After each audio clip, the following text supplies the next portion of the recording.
One morning, Lee left for work early, and when he arrived, he saw the envelope on his desk. He opened the envelope and started reading. Resignation letters are not so common, but Lee was shocked when he realized that the letter was from Clark, one of the best employees in the company. Lee was the proactive type, and this made him stay on top of things both at work and in his personal life. He had his schedule carefully planned out right so that he could make the most use of his time from the moment he woke up at 5 a.m. in the morning. Lee would take some time to meditate before he would go for a run, and this helped to sharpen his focus. After that, he would settle down to go through his itinerary for the day. Being a meticulous planner, Lee was able to anticipate the future and position himself for any opportunity that presented itself. When Lee became a team lead, he brought his work ethic to the team. And by the end of the quarter, Lee's team had outperformed the others, and Lee was awarded the best team lead in the company. This was a big milestone in his career, but instead of resting on his oars, Lee only worked harder. Because of his outstanding performance over the years, Lee was considered for the position of a manager, and this did not come as a surprise to anyone because he deserved it and everyone knew Lee would make an excellent manager.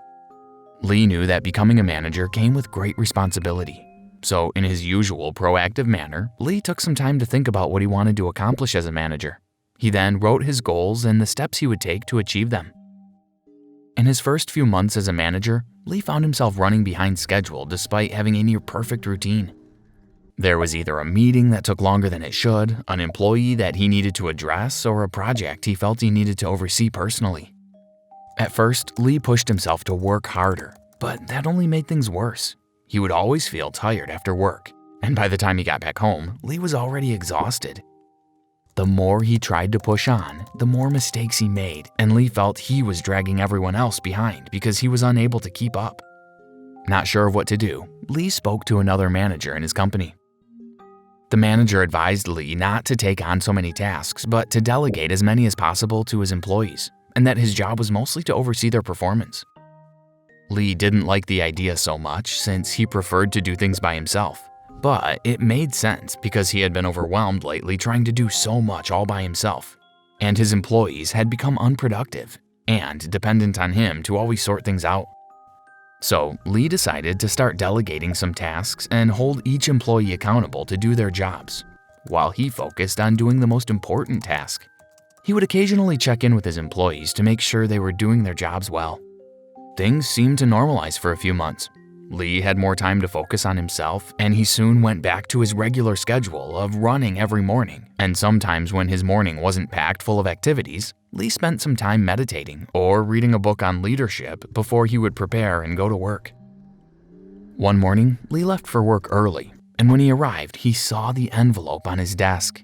He opened the envelope and started reading.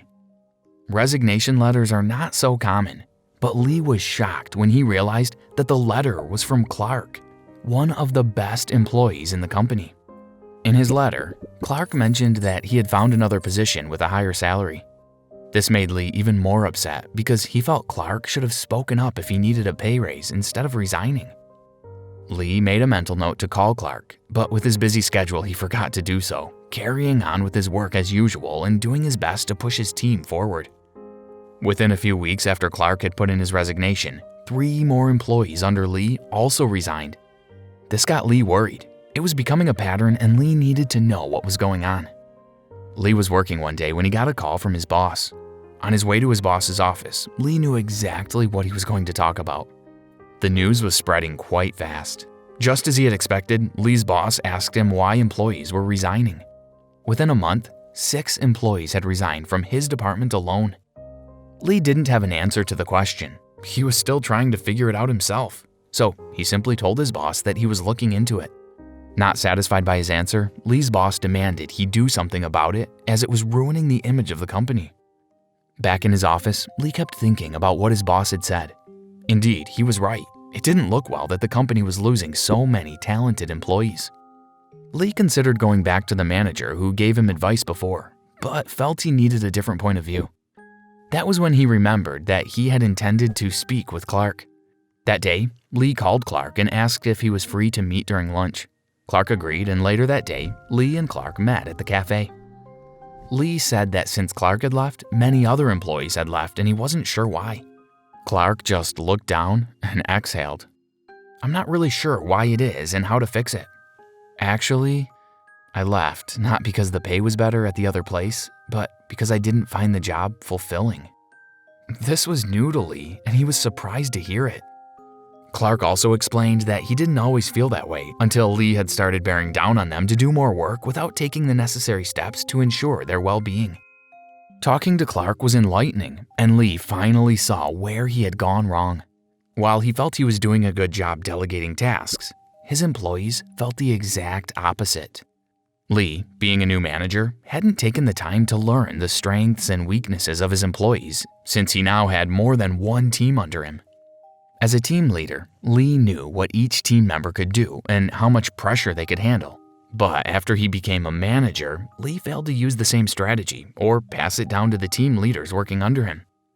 And when the need arose, Lee also failed to recognize that his employees were dissatisfied, not because the workload was too much, but because they were working against their strengths, and this made them feel unsatisfied with what they were doing. This was the reason why most of the tasks he delegated were poorly done, and the harder he pushed down on the team leaders, the harder they pushed down on their team members, and the end result was a poorly executed job. Lee decided to speak with other employees and find out if they all felt the same way, and it turned out they did. This made Lee really sad because all along he believed he was doing the right thing.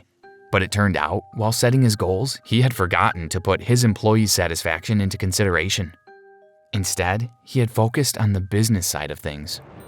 To fix this, Lee organized an internal training workshop where the team leads were taught the strategies of delegation and how to take advantage of the strengths of each member of the team. Lee also set up an online forum where each of his employees could relate with each other, speak freely, and ask for help when needed. After taking these steps, Lee knew there was one more thing he had to do, and that was to rewrite his goals and include the well-being of his employees as one of the top priorities. He had learned the hard way that the most hardworking employee could feel washed out and unfulfilled if the right working conditions weren't met. It didn't take long before Lee could already see positive results. The employees' morale was high, they were happier, and their work improved as well. The most important acknowledgement was when employees came to see him and thanked him for creating a positive culture at the workplace. In the end, Lee was awarded the best manager, but he knew this time he couldn't have done it without the help of his employees who made him realize the importance of well-being in leadership.